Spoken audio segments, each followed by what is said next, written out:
ایک وقت تھا جب زمین پر صرف ایک رب کی عبادت کی جاتی تھی، نہ کوئی بت تھا، نہ کوئی جھوٹا معبود۔ آدم علیہ السلام کے بعد انسانیت توحید پر قائم تھی۔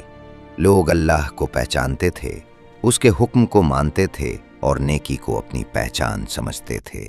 اسی دور میں کچھ نیک انسان پیدا ہوئے، ایسے لوگ جن کی زندگی عبادت اور جن کا اخلاق دعوت تھا۔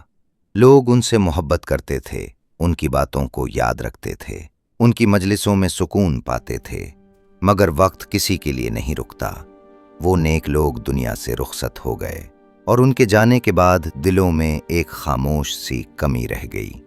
یہی وہ لمحہ تھا جہاں شیطان نے پہلی بار انسانیت کو دھوکہ دیا۔ اس نے کہا، ان نیک لوگوں کی یاد میں ان کے مجسمے بنا لو تاکہ ان کی نیکی یاد رہے۔ شروع میں یہ عبادت نہیں تھی، صرف یادگار تھی، مگر نسلیں بدلیں، علم کم ہوتا گیا اور یادگار عبادت بن گئی۔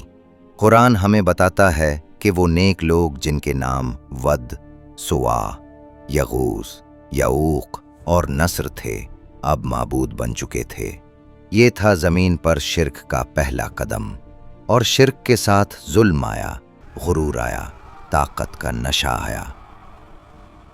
طاقتور کمزوروں کو دبانے لگے، حق بات کا مذاق اڑایا جانے لگا اور گمراہی کو ترقی کہا جانے لگا۔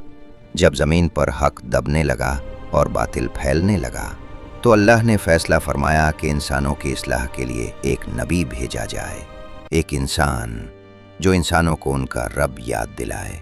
وہ نبی تھے نوح علیہ السلام۔ اور یہاں سے شروع ہوتی ہے انسانیت کی سب سے طویل، سب سے صابر اور سب سے مشکل دعوت۔